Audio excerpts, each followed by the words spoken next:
assalamu alaikum. Haray mi hewri ken fok alandis ko jawontre parti mo ala taw har ko jawontre parti mo wombe suivre Fodia Image jonno de suti ka fewndi ko Mamadi Doumbouya nyande fini weto himo pusude pion onko go nyande fini weto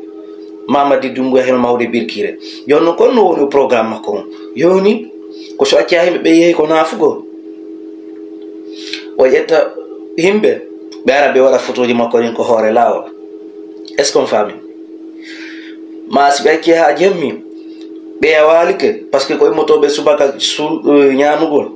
e juulugol o ara yetta himbe be ara be wara photo ji makko ko actual be fuddike ni gila bambe to ni gila pardon hamdallah ni be yarde hede kabe jonnon ko se belanni wadde photo ji makko ko hore lawo. Est-ce qu'on famille o inna joni ay fulbe ben joni ko kambe wonno immade darto jonnon ayno be jabi photo jamen ni joni be wadi ko hore law fu benna ko gine benna fu be wadi photo di mabbe ko hore law. Est-ce qu'on famille jonno ay yi fu ben do yalti be niwo gila dingiray dabula pita labe mamu ha koy wo fop haldi foti futa jalo fo haldi foti sutenugol Mamadi Doumbouya. Est-ce qu'on famille jonno si ben no wadi dum no video ji no wodi di campagne propagande di wadi foko le sare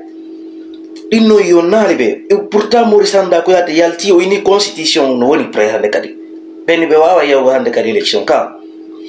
Mamadi o doit ka taw déjà présenter ko non taw constitution jaba no kanko Mamadi Doumbouya présenter candidat dum ko di munnu be wombe yalto do inde Fouta Jallow inna Fouta Jallow fok no supporter Mamadi Doumbouya ko be woni ala hulde ko be woni ala hersude ko dum mi woli minni min do ko amen kala yaltudo ton fuddori kerno ba so yalti ton o inni inde dingiray fu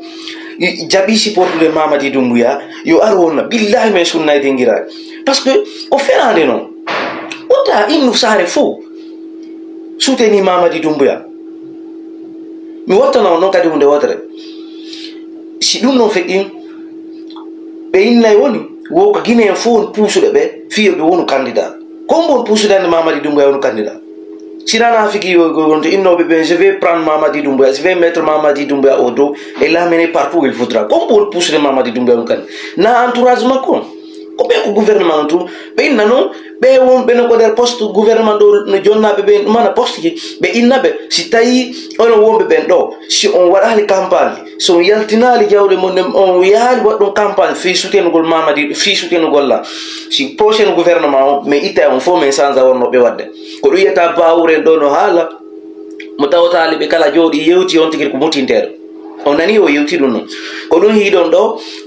Amara Camara ino ya wada campagne. Est-ce que militaire yo no doit wada campagne militaire doit ka wada dum ko interdit ko dum be ni militaire yo stay da fala wonde candidat ay tetinio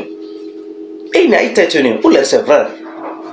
donc ko kanko yigitino dum no fu joni mardo ina joni ko fulbe wonno be dartade joni ko be tigi accepte de geta photo ji makko di wada ko action ma ile ki etto ko photo ji makko wada e hore lawol action ngal fu be inna wal hande ko fulbe be woni obligé de mo déjà e wonu candidat si tawi on yewtan wi ko won ko wadde nyande fini weto o pousse de pio ene yide jodi wombe en yeggiti ko yimbe wara ben ko action yimbe jelono wara ko action do imbe yolde o bilan wado gere ko on nanta jamais be yewta fi dum non tout ko go immitel mo ngel ananata jamais mo kanko Mamadi Doumbouya be yaltu bero inni wo candidature mabbe ko Mamadi onanta jamais o innali ko dum min ware yetta kongol e balle donc Allah wuri ndino sab kono he be sukabe warabe ko kala immido do yesu teni Mamadi Doumbouya o dictature do ko fe be sukabe warabe ka so billahi hare ko fureji dum ko berde to nodde parce que o yeyi ton wullinkini ton o hande kati o kenkinede do amore pour la politique parce que on a mis la politique en débat o blessé kenzo ko fenani to be jokidon be na wo ko fulbe onani fulbe nafigi ben ko inni ko o Fouta Jallow fo haldi soutenugol Mamadi Doumbouya o yi dum ko wari